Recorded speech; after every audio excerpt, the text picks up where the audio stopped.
Hi, everyone. Thanks for joining us today to learn more about our carbon capture and storage opportunities in the Mid-Atlantic Report. My name is Kelly Ryerson, State and Regional Program Associate here at the Great Plains Institute, and I'll be monitoring today's webinar. Today's agenda will include introductory remarks from the GPI staff about our work, an overview of the report, a discussion on the ways that organized labor can tap into the opportunities discussed, and a bit about the jobs and economic impact of carbon capture and storage in the Mid-Atlantic region from the Rhodium Group. Joining us during the Q&A will be two representatives from Carbon Solutions who will be available to answer some more of your technical questions about the report. And speaking of the Q&A, please feel free to put your questions into the Q&A box at any point during the webinar, and we'll tee those up once we reach the end of the presentations. And be sure that your name and affiliation are included in your response. Finally, please note that this webinar is being recorded and that the recording will be distributed after the webinar. With that, I'll now turn it over to my colleague, Matt Fry, Senior Policy Manager at GPI. Thanks, Kelly. Afternoon, everybody. Thanks for joining us. Appreciate you taking an hour out of your day to join us and talk through this new report that we're releasing. Next slide, please. Just going to give a brief overview for those that may not be familiar with GPI as to kind of who we are and what we do. We're a nonprofit NGO, work across the country really on opportunities to help develop and support policy and other opportunities to deploy carbon management, full value chain, full spectrum carbon management projects across the country in order to meet climate objectives. So in doing so, our carbon management team is currently made up of these different teams. The first one I'll mention is the Carbon Capture Coalition. They're our federal arm. They work on federal policy and statute and are heavily engaged in opportunities and adventures, if you will, in DC. The next is the Industrial Innovation Initiative. They're our team that's working to help reduce or mitigate those emissions from industrial sources. Those of us from GPI on the call today and who've worked on this webinar and this report are from the regional and state carbon capture team. We work with, historically, we've worked with states from, and I'll show a map here in a minute, mid-continent, and this report kind of is our first endeavor to increase our reach into the Mid-Atlantic and the Appalachian regions. Our goal is to help facilitate states and regions on policies that allow for deployment of carbon management projects. And then the last one I'll mention is our newest team. It's the Carbon Action Alliance. They work across all of our teams, and their role and their work is to help put information out, educational information out to entities, full spectrum entities, to help build understanding and support for carbon management projects. Next slide, please. As you'll notice, I said carbon management in my introductory remarks there. We've all heard the alphabet soup of CCUS, CCS, CCU. Today, we're going to be talking about carbon management, and this figure kind of gives a depiction of what we'll be specifically referencing. We're going to reference the capture technology. We'll reference transport technology, specifically pipelines. But as you know, we can look at multimodal transport opportunities as well, such as truck, barge, ship, etc. And then specific to today's conversation, we'll be talking about permanent geologic storage. Next slide, please. So just a brief intro as to why we chose to do this report. As many of you are probably aware, back in 2020, actually started back into 2018 and culminating in 2020, we did a transport infrastructure analysis with the, the mid-continent region of the country that took into account states from the Rockies to the Mississippi, essentially, and then from Canada to Mexico. And we looked at potential opportunities for infrastructure build out, source to sink, and transport in between for capture, transport, and storage of CO2 to try to look at opportunities and potential build out scenarios through this MCCS model and others, which I'll get into here in a little bit. Since then, opportunities have increased with infrastructure law and the IRA, et cetera, and there's tremendous opportunity opportunities, and we've seen projects developed in the Mid-Atlantic and Appalachian regions. So we thought it would be timely to expand this analysis to the Mid-Atlantic and Appalachian. So with that, I will turn it over to Ryan, and he's going to give an overview of the analysis and what we've projected in that region of the country. So thanks again for coming. Talk to you soon. Yeah, thanks, Matt. And thank you everyone for joining us today. It's really exciting to be able to get this report out. As Matt mentioned, this is kind of building off of previous work that we did in the mid-continent, looking at what regional deployment of carbon management could look like into the mid-century. My name is Ryan Kammer. I'm the research manager for the carbon management team here, and I'll be kind of providing the overall report overview at a high level. There's certainly going to be more details in the report itself, but what we can kind of try to cover here. You can go to the next slide. So looking at the list of attendees, thank you all for, again, coming here. And we noticed that a lot of you are in this region. And so I currently live in Indiana, kind of mid-Atlantic adjacent.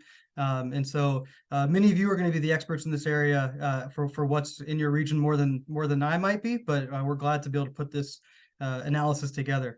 These are the 8 states plus the District of Columbia that we incorporated into our study.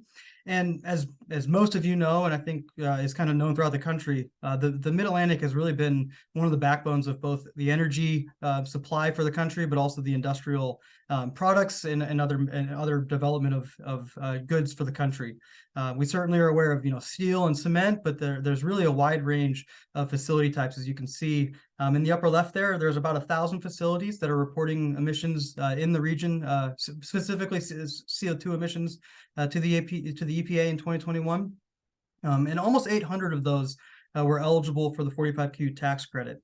Now, if you're unfamiliar with the 45Q tax credit, it is a capture and storage incentive for specifically for capturing CO2 at an industrial or power facility, and then either permanently storing it in a geologic formation, which is what we consider for this analysis, or utilizing it in the development of some product.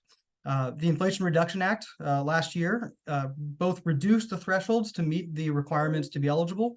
It went from 100,000 tons or greater for facilities down to 12,500 tons of CO2 captured and permanently stored per year for industrial facilities, and then 18,750 if you're a power facility. Specifically for our report, we looked at deep saline geologic formations for permanent storage, which have an $85 per ton of CO2 stored credit per year.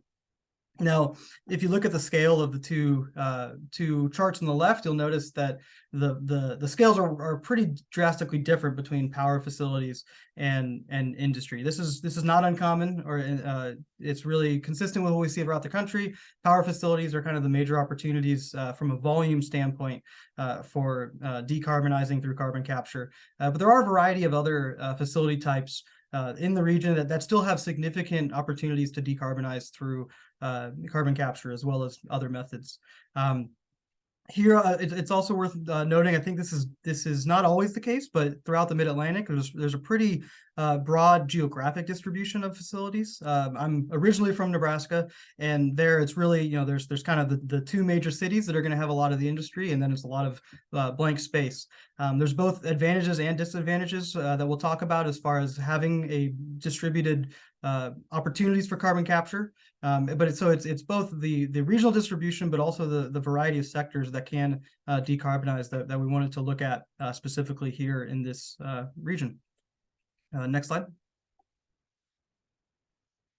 So when we talk about regional deployment scenarios, similar to what we did in 2020 with the mid-continent, but also what others have looked at, the idea is really looking at what are the primary or large capture opportunities. Where would we store that CO2 or use it to develop some products? How would we get the captured CO2 from the capture facility to the best places to store it? And then how would we do that most optimally? So in our case, we worked with Carbon Solutions.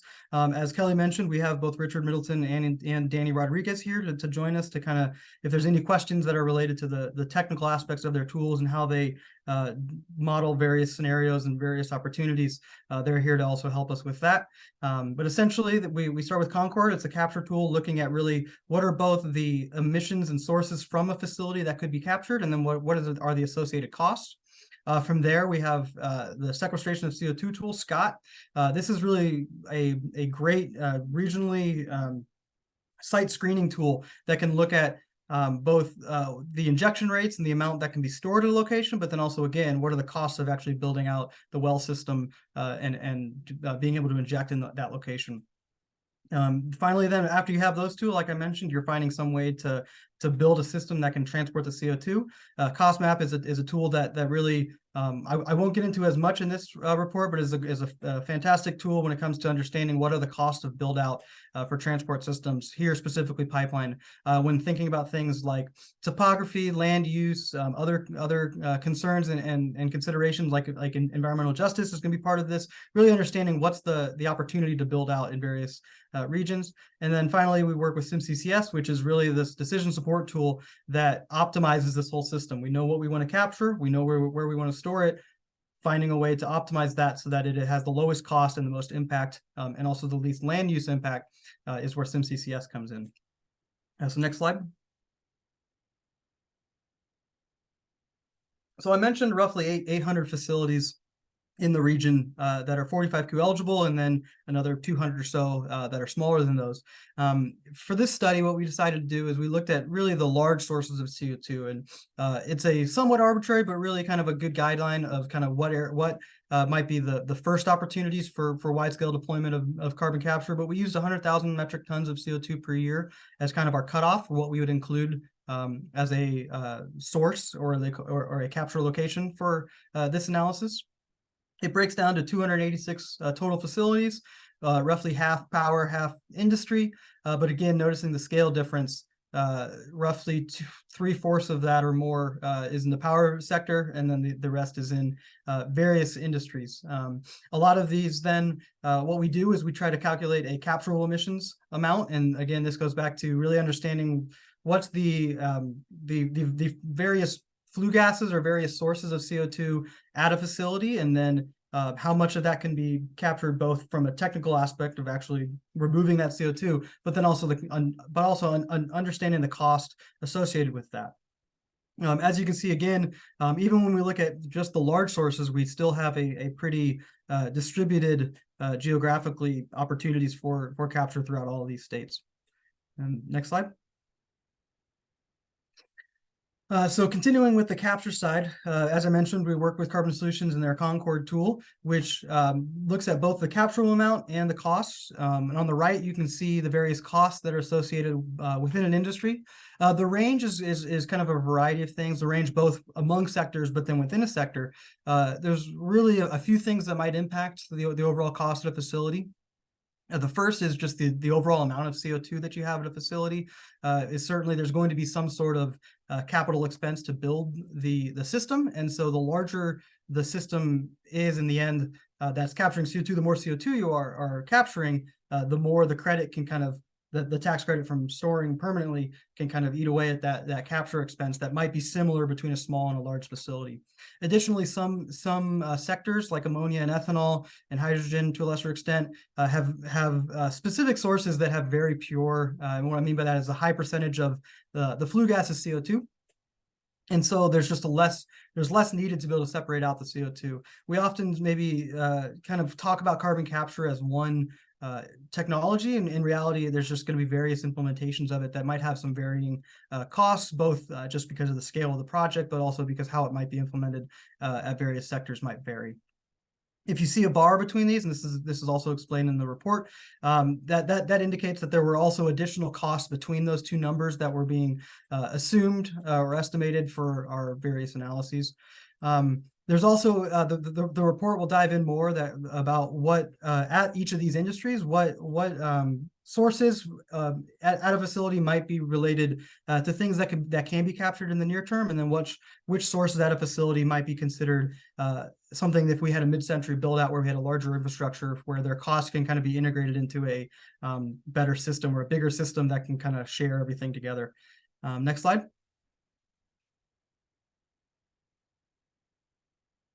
As I mentioned, once you've captured the CO2, the goal is to have it permanently stored so that it can reduce our CO2 emissions to the atmosphere. In this case, we looked specifically at saline geologic formations.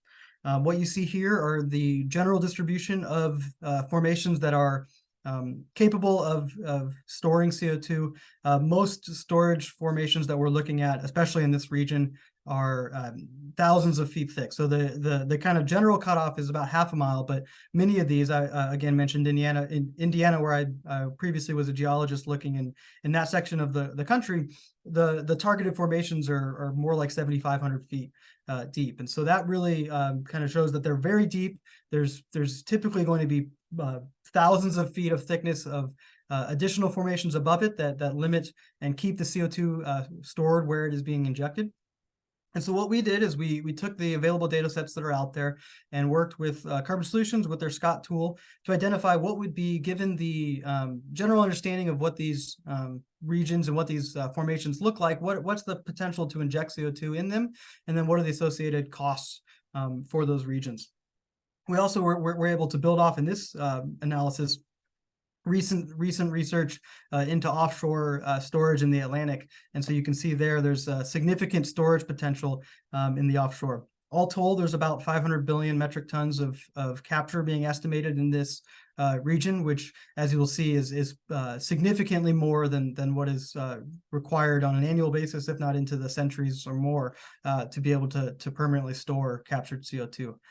Last thing on this slide is that the blue triangles you see here, when we start going into identifying locations to transport the CO2, the blue triangles are the locations that were put into the model to understand what are some of the opportunities for a theoretical storage hub. And by storage hub, it means more than just a single well. It might be a complex of wells that can inject significant amounts of CO2 and permanently and safely store it deep underground. So we chose these locations both to provide the best opportunities from a cost and total storage amount, but also to provide opportunities in various parts of the regions to make sure that there is nearby storage, at least for the model to consider, to see if it would be an optimal opportunity. Next slide. So once we have those capture facilities, once we have the storage locations, and we've built out some opportunities for where the transport infrastructure, in this case, specifically pipelines, might be, we then work with SimCCS to build this understanding of what an optimized system might look like across the region. We did two scenarios. The first scenario was the near-term scenario that looked at specifically industries and sources from power that might have a sooner return on investment given the current financial incentives like 45Q, as well as the current understandings of the cost of technology for these various industries. So 10 of the 13 industries were considered part of the near-term opportunities, and then most or a significant portion of the power facilities were, because it's an opportunity to have a great amount of decarbonization while still providing the energy needs for the region. As you can see here, similar to the industries that were towards the top of the list as the highest sources of CO2 in the region currently emitting, they were also some of the highest as far as capturable emissions in the near term. Some of these sectors have very pure CO2 sources like ethanol and ammonia and hydrogen. Others like cement, steel, refineries, they have maybe a little bit more diverse flue gases than just a pure CO2 stream, but they offer both a critical service in what they're providing. Things like cement and steel we need to really build most of anything in our country. And then also have significant emissions. And so some facilities were considered near-term opportunities. The thicker the line in the maps is the more CO2 that's being moved and transported into the various storage locations.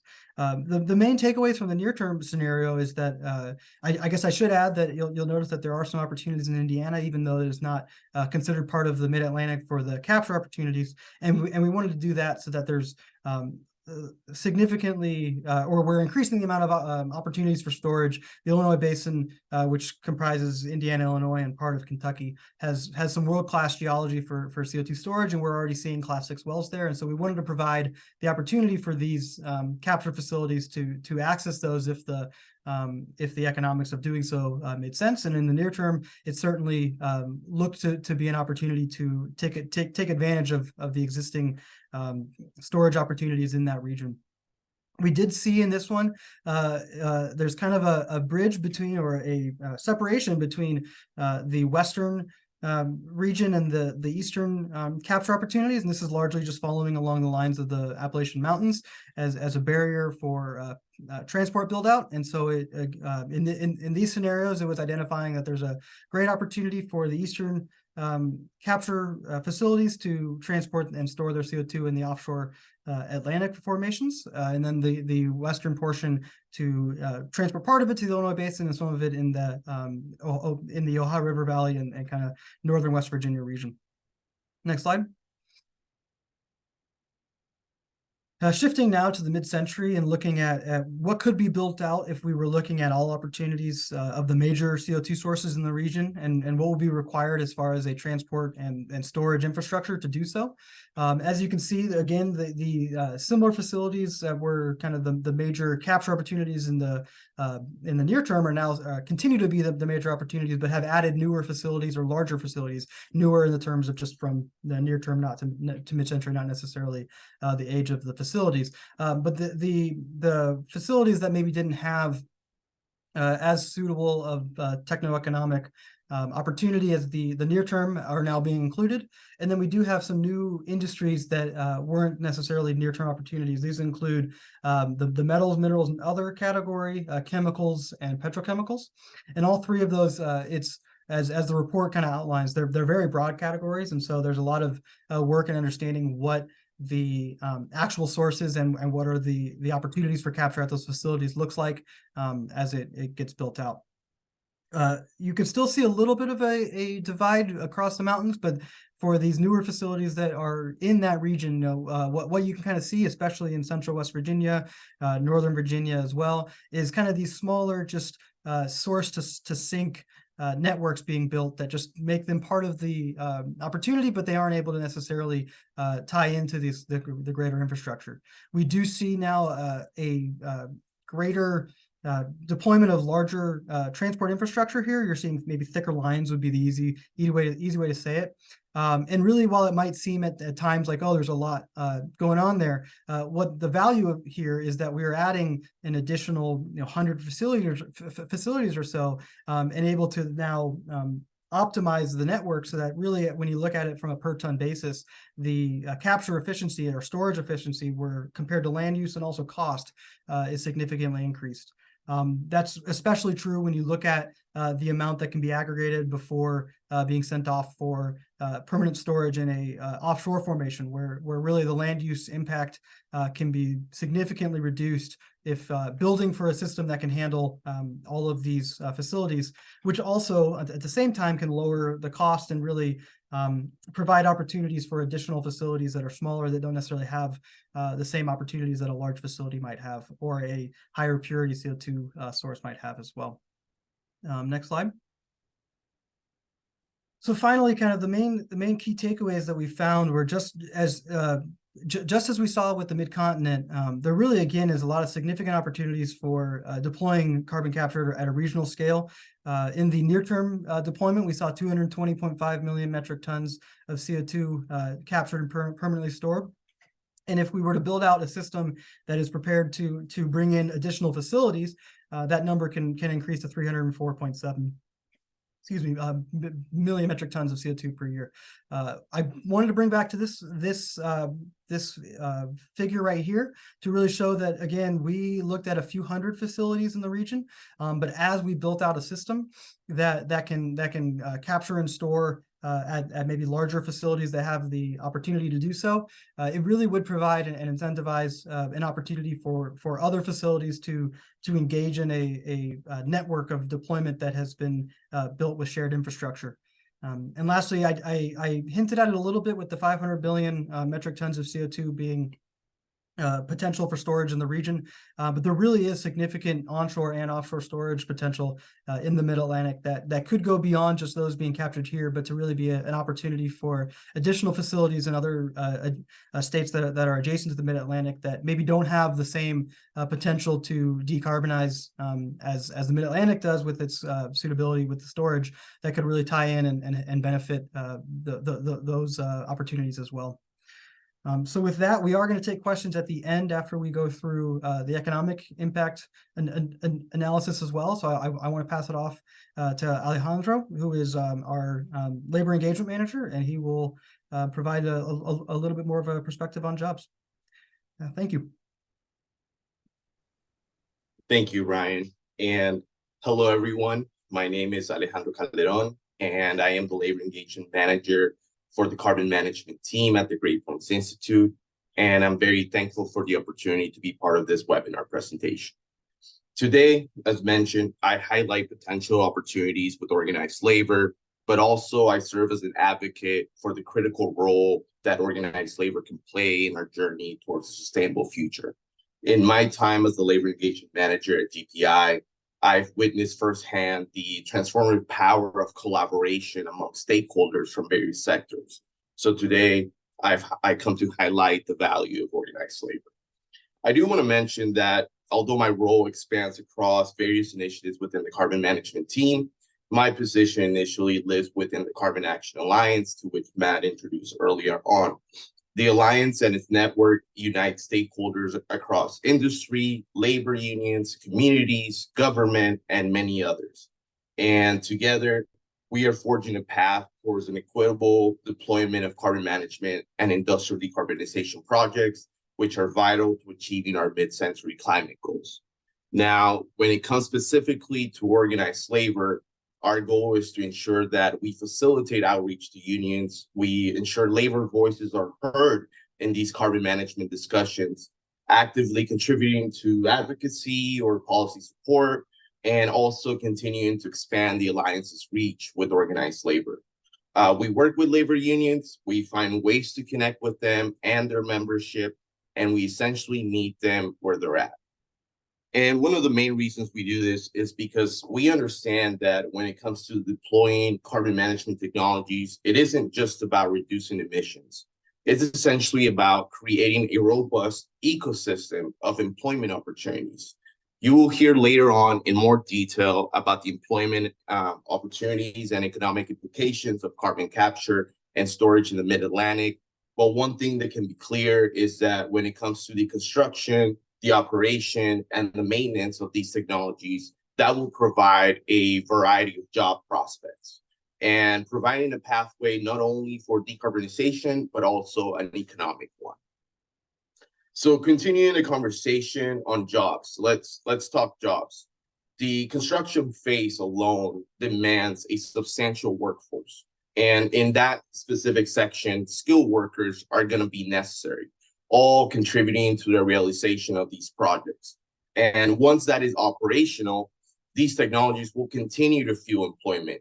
And one thing, if we want to ensure the longevity and the efficiency of these projects, maintenance personnel will also be needed. So it's not essentially about the immediate impact, but it's also about sustaining these opportunities for years to come. And it's already been mentioned, but now we add more recent legislative framework that plays an important role, the Inflation Reduction Act. It's more than just legislative framework. It catalyzes change as it helps us connect directly with organized labor. Now, I may be a little biased, but I personally say that organized labor is key to unlocking IRA's full potential. When it comes to the available tax credits, as Ryan was mentioning, contractors can utilize union apprenticeship and pre-apprenticeship programs as avenues for training workers. Labor unions can provide the necessary workforce and help contractors reach the apprenticeship utilization standards set in the IRA. And for those that meet the prevailing wages required, for those that meet the apprenticeship requirements, they will also be able to qualify for a bonus credit amount that increases the base credit by a multiple of 5. So I see that as a win-win in collaboration with organized labor. But furthermore, the importance of organized labor extends beyond the provisions of the 2022 Inflation Reduction Act. You know, while IRA invests significantly in clean energy, organized labor can serve and provide an additional layer of assurance for success. You know, if we adhere to the labor standards, if we pay workers the prevailing wages required, and we enlist workers from those registered apprenticeship programs, we're not only accomplishing these prerequisites, but we're completing these essential steps to unlock the full value of the IRA tax credits. And when these requirements are met, producers increase the potential pool of investors and amplify the impacts and benefits in the clean energy transition. And now, as you guys all been waiting, I am honored to introduce our guest speaker, Whitney Jones. Whitney is the Associate Director at Rhodium Group, and she will be presenting Rhodium's research on the employment and economic implications of carbon capture and storage in the Mid-Atlantic. Take it away, Whitney. Thanks, Alejandro. So happy to be here with you guys. I'm going to share my screen and kind of start with revisiting the previous analysis that we did in collaboration with GPI. So way back at the very beginning, Matt mentioned that there was an original 2020 study from GPI that focused on the mid-continent region. And we did jobs analysis that you can find on our website, which I'm showing here in this phase 1 report. We also have other jobs reports for carbon capture that we did looking more at the mid-century that you can also find on that webpage. And now we have updated and expanded that analysis, both to include the Mid-Atlantic, which we're all here for today, and I'm going to talk about today, but also to expand on some of the work for the other states. So just so everyone is aware of that in case you have other state interests outside of the Mid-Atlantic. So now, oh gosh, okay, good.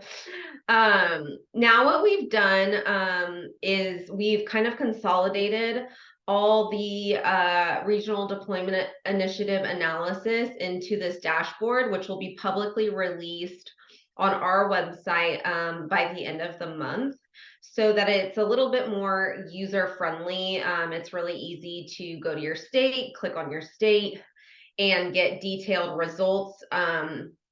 When the landing page for this dashboard is showing national level results so if you just want to go back to national level, just refresh it. But I'm going to walk through the analysis that we've done and kind of in combination with showing the dashboard today. So you all can go and use this individually. So again, just to be clear at a high level, as Matt and Ryan said, they walked through the whole analysis of identifying the sources for carbon capture, the transportation network, and where that CO2 will be stored.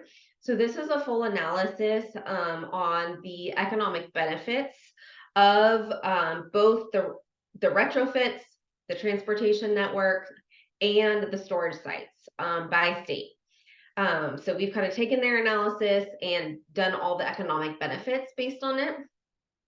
So kind of zooming in on the Mid-Atlantic region, which is the major add for us on this analysis, I'm going to just pick Pennsylvania to start off with to kind of show the kind of results we're presenting on the dashboard. So in Pennsylvania, at the top, we kind of give just a snapshot of the high level results from Pennsylvania. So if you're a high level policymaker and you're just looking for kind of a one-liner, that's where you'll find that information. The first figure on the left, carbon capture and storage opportunity, shows industry by industry the total opportunity for carbon capture. And if you hover over, it'll show the number of facilities within that state. So in this case, in Pennsylvania, there's 6 coal power plants that we've identified or GPI has identified rather, as an opportunity for carbon capture. And we've quantified there's 24 million metric tons of opportunity there. And that is shown here by industry, including the industrial sectors. Then what we're also showing is the amount of storage in that state. So we've kind of footnoted here as I hover over that that's not necessarily the total storage opportunity within a state. what that equals is the results from that kind of economic optimal scenario of how much storage there will be in Pennsylvania. And there's not that much storage in Pennsylvania when you look at like how much potential there is in the other states, but I'm going to kind of zoom in on a different state example where there is a lot of storage.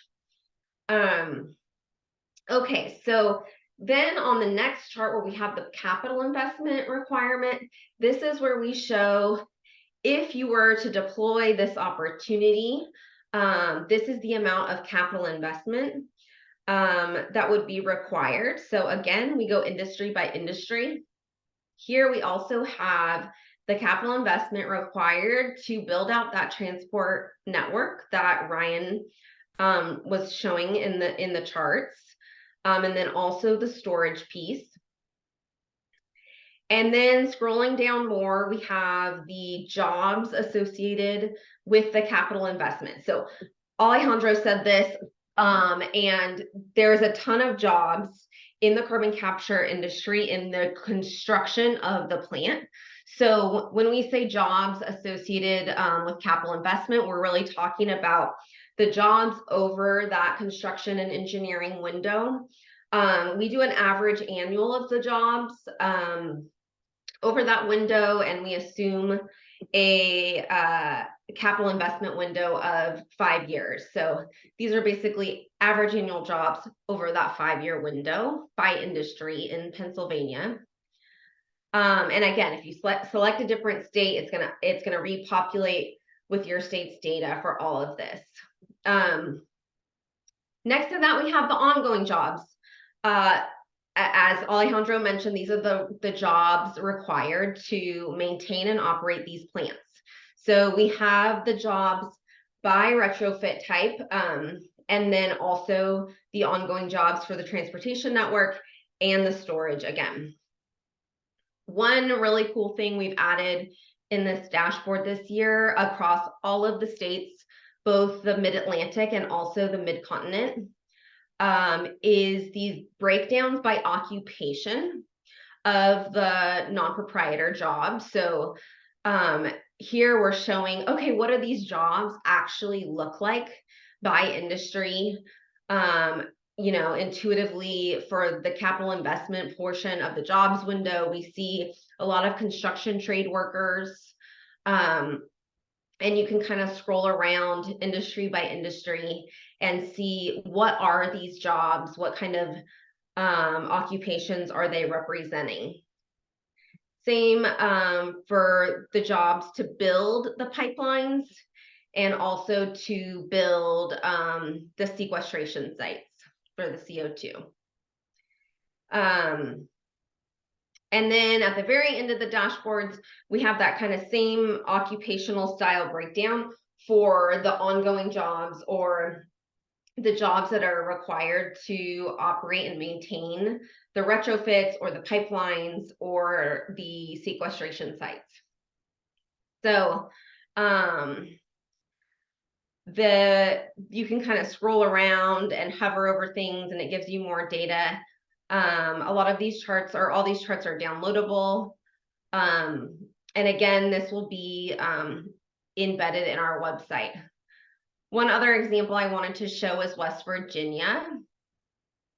This is a state that has, well, some would consider less carbon capture opportunity, except for with the exception of coal power plants. So there's 8 plants that we've identified as an opportunity for carbon capture retrofits in West Virginia. Not as much as in the industrial sectors as the other states, but a big potential to store CO2. So we've got a lot of CO2 happening, CO2 storage happening in West Virginia, and you know, Ryan kind of showed the chart or the map of the storage potential there. So this will be released at the end of November. With our corresponding technical appendix. And so that's kind of a place that you all can use if you want to a lot of organizations will use our jobs to kind of do their own analysis. So that'll give more color on how we did this and some of the behind the scenes information. With that, I'm going to turn it back to Kelly for the Q&A session.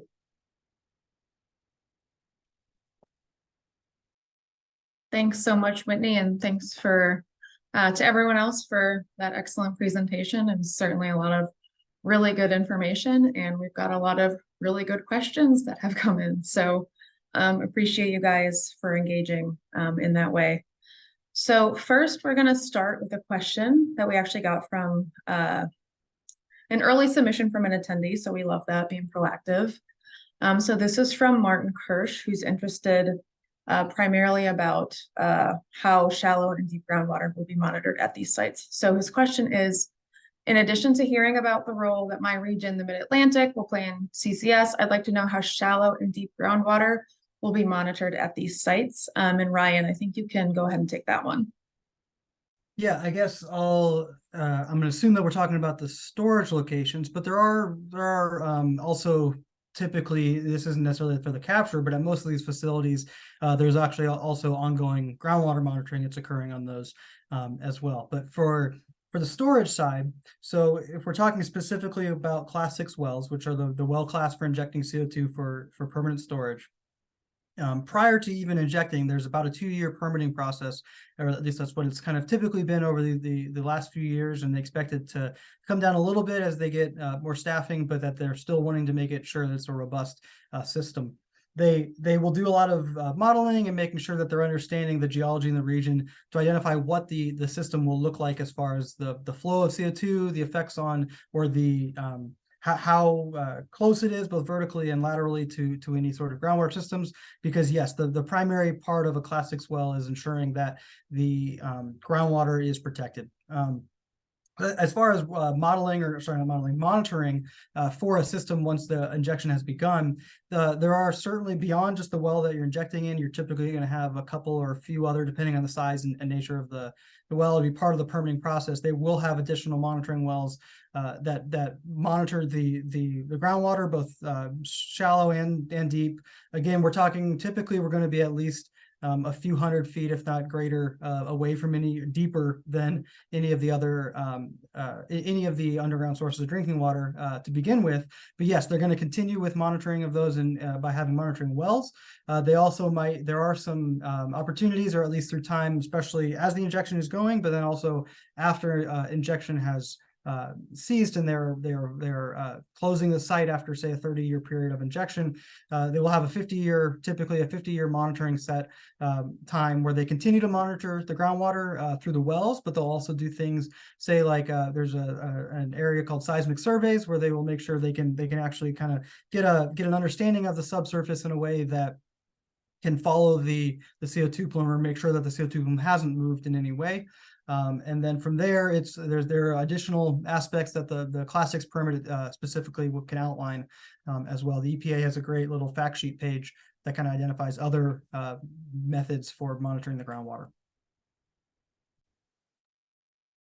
All right, great. Thanks, Ryan. Appreciate it.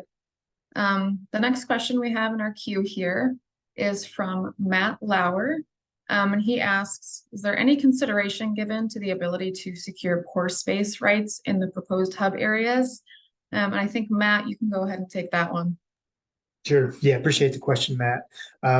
This type of analysis we use to support policy that would allow for development of pore space ownerships statutes in states. So the model itself doesn't take that into account, but it's kind of the advocacy and educational work we do within states and regions to inform legislatures on the potential opportunities that may come to them if they have things such as pore space ownership and unitization and other policies in place. So it's not accounted for in the model, but it's a highly visible motivation for us in developing these analyses. And while I've got you, Matt, I'm going to throw another one your way since you've got the ball rolling. This is from Sam Bailey from the Clean Air Task Force. Why or how did you decide to include coal facilities with announced retirements? And Sam, appreciate the question. We actually anticipated this one. The reality is this is a point in time analysis. We're looking at existing emission sources and the potential to move CO2 from those existing sources to a storage basin somewhere. So we didn't want to make any conclusions or any I guess we didn't intend to foreshadow with this analysis. As you can see from our mid-continent analysis, things have changed since the time that was finalized as well. So we understand that this, as well as, any model has its limitations, but our goal was to provide a point in time analysis for folks to help inform policy, just kind of like I was alluding to with pore space. Great, thanks, Matt. Got another question coming in from Habib Azarabadi.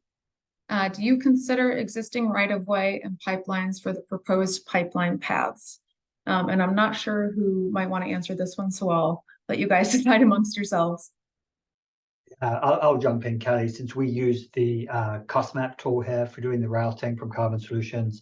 And so the quick answer is yes. Cost map takes into a whole range of geographies, population, topography, land ownership, land cover.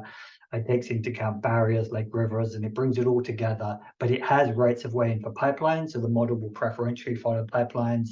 It will, if you want to, preferentially follow transmission lines, which might be one of the questions coming up. We've worked with utilities that say we will only build pipelines along our transmission lines. It includes roads, which are not a right of way, but they reduce the cost. If you parallel the road, the model also takes into account if you have to cross the road, that's going to be an increased cost. It's a screening tool. Nothing's perfect. It's a big regional analysis. The grid cells are not small, but that's what the model does, trying to take this into account, and then you can just adjust it for how you would like to see things go.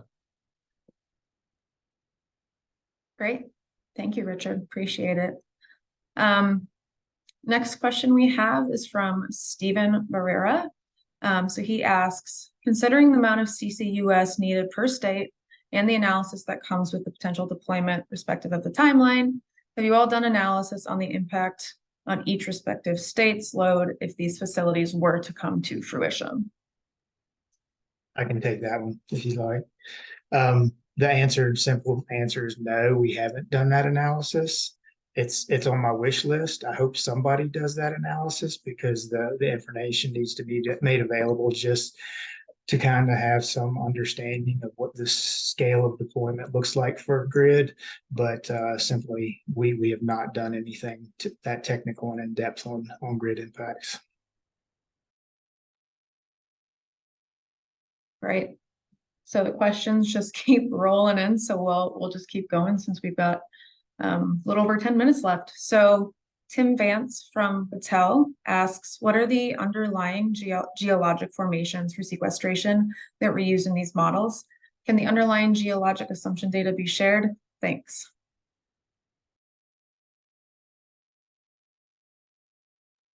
I can jump in, and Ryan, as a geologist, can add more information. This comes from our Scott Pro database, which pulls information from NatCar, from USGS, from different reports. It pulls in private well data, and it builds it all together. For this study, we typically take the best formation in the stack, so we don't do the whole stack storage. So we'll take the one that's either the highest capacity or the cheapest.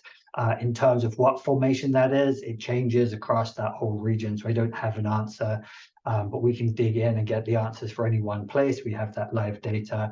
In terms of sharing, that is now a proprietary database, and we tend to use it with consulting. When we work with the Great Plains Institute or other people, we will use that data. Generally, that's how we like to license it. Great. And Ryan, did you want to add anything? Just want to give you a moment just in case. I think Richard covered most of it. I'll just say, yeah, the primary ones being targeted in the Willamette Basin, the large movement of or transportation of CO2 in the western portion was typically not always. There are a few, but the Mount Simon sandstone is kind of considered the primary opportunity, and then the Knox formation is the other that is typically identified in that region. As far as offshore goes, we used primarily it's a data set available from the MRCI It's the Midwest Regional Carbon Initiative. They provided, or they had a study that was, there's a project, you can find the report online. I think it's from 2015, but there might be a more recent version as well. And that provides kind of, they're not specifically named in the same way, but they have some units that are identified there. Thanks, Ryan. All right, the next question we have is from Matthew Kaminsky. He asks, in order to realize the transport network build-out scenarios, near-term and long-term, what level of coordination is required between sources and sinks? Any recommendation on how this coordination between so many entities with different strategic plans can be achieved?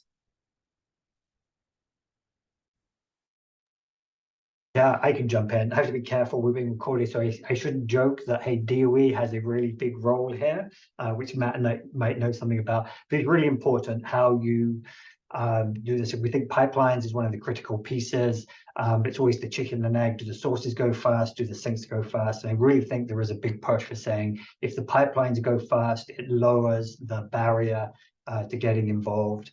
The way it works for our DOE project we have in Wyoming is that we plan the pipeline route the best we can, and we do outreach to all the sources and the sinks. We let them know what we're doing.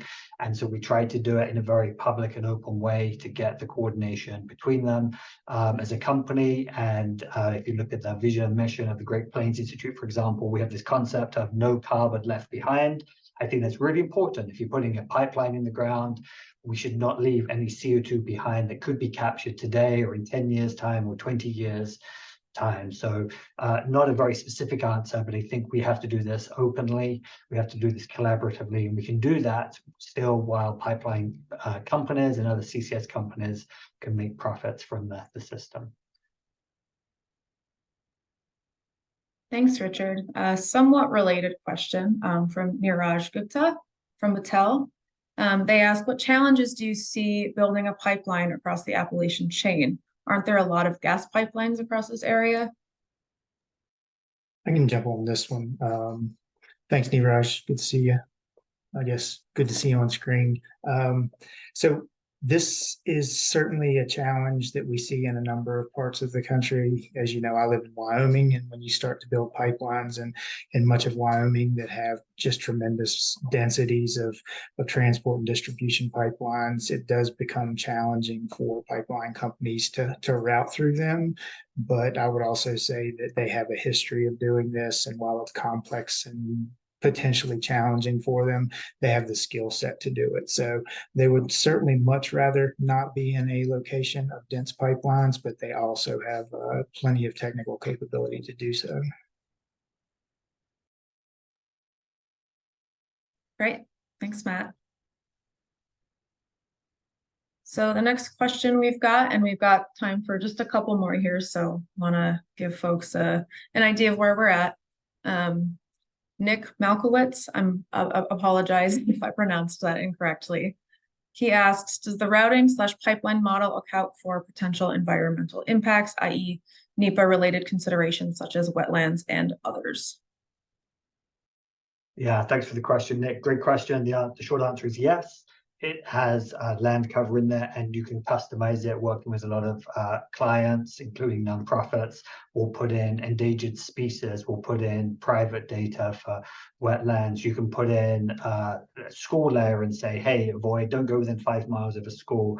You can say, don't cross a river with more than 100 cubic feet a second flow, so you can avoid river crossings. But the NEPA comment's really good. We haven't quite got there yet, but we'd like to be more involved in the NEPA process where we go back and forth because we have all of this data. If somebody gives us new data that we can adjust the pipeline, you can move it north, south, you can make it a totally different route. And I think that for the NEPA bit, that's really, really important.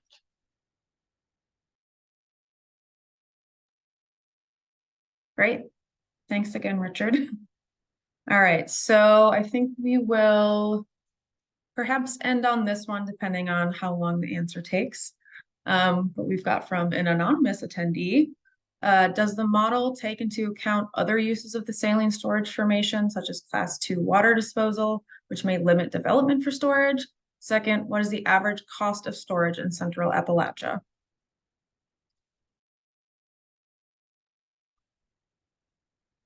Right. Okay. And it looks like Ryan and Richard both Okay. hopped on, Yeah. so. Richard can certainly answer more specifically with what Scott and I guess the SimCCS ecosystem does. But in general, we're looking kind of at a higher level, more theoretical on these storage hubs. And so, right, in this case, yes, those are certainly things that would be considered when you are getting to the point of considering a specific location. What we wanted to do was look more at what are the opportunities given the salient information's presence and our general understanding of what the storage capabilities would be, what would they look like? When you certainly, as we get into the understanding of actual deployment of a specific location with certain companies and certain opportunities involved, you would be considering everything from other class 2 wells, maybe potentially understanding what are the implications of other wells that we'd want to make sure are plugged properly. If there are some, I know that the DOE has also funded greatly that was pretty recently as well, which I think is a fantastic thing as far as not only with class 6 wells, but just in general, providing more funding in that area. So yes, it is typically more for us, it's a more of a theoretical storage hub, but those are certainly things to be considered. And I'll let Richard add from there. No, that's right. And it's kind of like Matt's answer earlier on pore space. What this study is trying to do, it's supposed to give us information. We can't track the class 2 wells and their impact on formations. But kind of like Ryan answered, the database does take into account existing wells, and it has a cost built in. So if there's more wells and there's a chance for them to be leaky, the Scott tool is going to have a higher cost. So at a screening level, it does address that. The other part of the question was the storage costs in Appalachia. I think everybody probably knows the answer. The storage in Appalachia is not great. And when we do our modeling for this study and for other studies, you will often see the pipeline transport cost is less to go offshore to the east or to go to the Illinois Basin to the west. And you heard Sam Bailey at the Clean Air Task Force talking earlier, and you'll see some of our work with the Clean Task Force that they submitted to the EPA. It shows exactly that there's niche places to store in Appalachia, but for large scale storage like Matt and Ryan are talking about, that's probably going to have to go to one of these basins, east or west, just because transport is always going to be less than, I think high level for Appalachia could be $40 or $50 a ton, not great geology. Thanks, Ryan and Richard. So we're gonna end with this last question here. And apologies if the answer has to be kind of short because we are running up on time. But Catherine Schmid asks, how do you address concerns about leaky CO2 pipelines? And Matt, I'm gonna throw that one over to you. Yeah, that sounds good. So this analysis is not in consideration of leaky CO2 pipelines. We have a number of work products that talk about the safety of CO2 pipelines. The PHMSA website talks extensively about the safety of CO2 pipelines, where we would have the conversation about the potential leaks and risks of those leaks of CO2 pipelines is when you get into the siting of the project. So as Richard and Ryan have talked about, this is a model potential build out scenario for pipelines. But as you get into the actual siting of the development itself, you would be doing a more granular analysis as to where those would be placed. And that's how you look at removing or mitigating or reducing the risks of impacts to people associated with leaky pipelines. So sorry for a quick answer, but I hope that covered your question. Great. Well, unfortunately, that is all the time we have for today for questions. So we'll wrap up here. But thanks again to all of you for joining us and engaging with us in this conversation. It's been great. Really appreciate your thoughtful questions. And we really appreciate your support. And we hope that you'll take a deeper look into the report once it's published and learn more about how the Mid-Atlantic region can tap into these opportunities that were discussed here today. So as you saw on the previous slide, you can go ahead and email Ryan if you have any questions. There were a couple that we weren't able to answer. We'd be happy to address those over email with you or another format. And I also saw a couple of folks ask about Rhodium's dashboard. Once that's released, we'll share that with you. She mentioned, I think it's going to be towards the end of the month. But I'll also share the slides with you for anyone who wants them. So again, appreciate you joining us today. We hope to see you again soon and take care. Bye, everyone.